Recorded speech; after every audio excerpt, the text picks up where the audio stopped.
नहमदु व नसल्ली अला रसूलिल करीम अम्मा बाद फ़ाऊज़ु बिल्लाहि मिनश शैतानिर रजीम बिस्मिल्लाहिर रहमानिर रहीम अस्सलामु अलैकुम व रहमतुल्लाहि व बरकातुहू। पारा नंबर 28 और सूरह हशर की आखिरी आयत है आज, जिसमें आयत नंबर 21 में बयान फरमाया गया कि अल्लाह वही है जिसके सिवा कोई मबूद नहीं, जानने वाला हर छुपी हुई और हर ज़ाहिरी चीज़ का। वही बहुत मेहरबान हमेशा रहम फरमाने वाला है। अल्लाह वही तो है जिसके सिवा कोई माबूद नहीं, सबका बादशाह, निहायत मुक़द्दस, सलामत रखने वाला, अमान बख्शने वाला, निगहबान, इज़्ज़त वाला, टूटे दिलों को जोड़ने वाला, मुतकब्बर से पाक है। अल्लाह ताला इस शिरक से जो लोग कर रहे हैं, वही अल्लाह सबका हालिक है, सबको पैदा करने वाला है, सबकी मुनासिब सूरत बनाने वाला है। सारे खूबसूरत नाम इसी के हैं, इसी की तस्बीह कर रहे हैं जो आसमानों और ज़मीनों में हैं, ज़मीन में हैं, और वही इज़्ज़त वाला, हिकमत वाला है। सूरह हशर की आखिरी आयत बहुत पढ़ने में सुकून दिल को मिलता है, ख़ास तौर पे हो वल्लाहुल्लाज़ी से शुरू करके आखिरी आयत, यही 3 आयतें हैं जो आखिरी हैं, जिनके बारे में पढ़ने की ताकीद भी की गई है बार बार। और अगर आप इसको पढ़ते हैं तो सच में आपको ज़हनी सुकून, दिल को सुकून नसीब होता है। इन आखिरी आयत में शरा व बस्त के साथ सिफ़ात जलीलिया, हमीदिया, कामल्ला का बयान हो रहा है, यानी जिस खुदाबंद की इबादत, अतात और फरमाबरदारी का तुम्हें हुक्म दिया जा रहा है, वह खुदा किन किन सिफ़ात कमाल से मुतसिफ़ है। सबसे पहले इसकी शान तौहीद बयान की गई। वही खुदा है, वही मबूद है और इसके सिवा कोई है ही नहीं जो खुदाई के तख्त पर जलवा फरमा सके। कोई ऐसी हस्ती है ही नहीं जो इबादत और परस्तिश के लायक हो। अगर किसी चीज़ में कोई कमाल या कमालात पाए जाते हैं तो इसमें नक़ाइस व अयूब की भी कमी नहीं। अगर कोई और नुक्स ना हो तो इस नुक्स से तो उसके सिवा कोई भी मुनज़्ज़ह नहीं कि वो मुमकिन है, यानी पहले नहीं था, इसको अल्लाह ताला ने पैदा फरमाया और फिर नहीं होगा। अगली आयत में सिफत से तौहीद बयान करने के बाद इसकी सिफत इल्म का जिक्र फरमाया कि इसका इल्म अधूरा और नाकस नहीं, बल्कि वो इन चीज़ों को भी जानता है जो तुमसे छुपी हुई हैं और इनको भी जानता है जो ज़ाहिर हैं। माजी भी इसी के सामने है, मुस्तकबिल भी इसी से पोशीदा नहीं। रहमान और रहीम भी है, इसकी रहमत बेअंदाज है। दुनिया और आखिरत में अपने और बेगाने सब इसके ख़ुआने नेमत से लुत्फ़ अंदोज़ हो रहे हैं। सुबहान अल्लाह, सुबहान अल्लाह। फिर बयान फरमाया गया कि दीगर सिफ़ात बयान करने से पहले एक बार फिर इसकी तौहीद का जिक्र किया।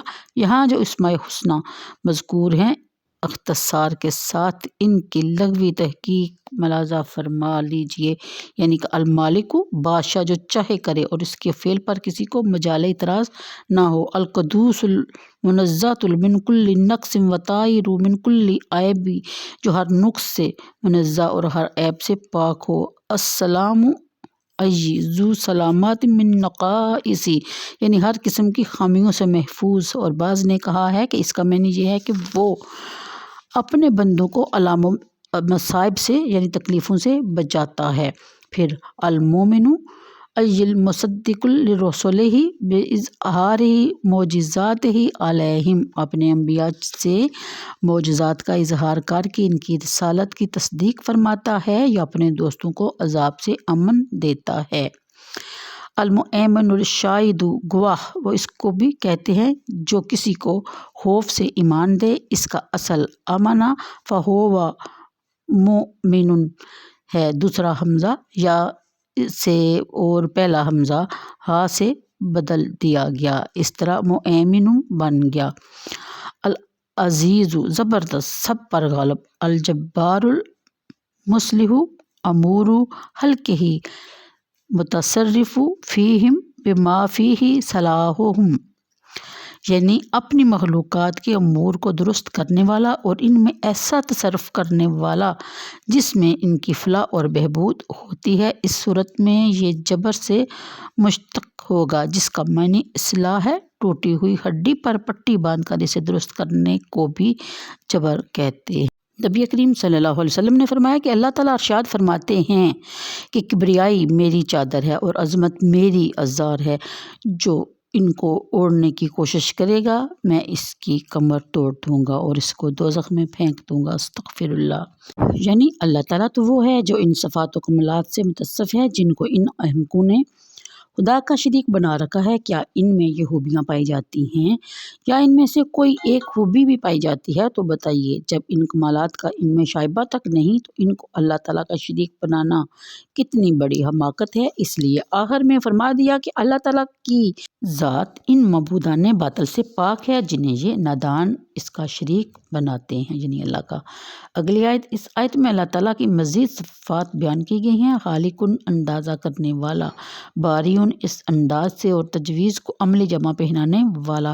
بتا دیا گیا کہ اللہ تعالیٰ کائنات کی ہر چیز کا منصوبہ بھی بناتا ہے، تجویز بھی کرتا ہے، اندازے بھی مقرر کرتا ہے۔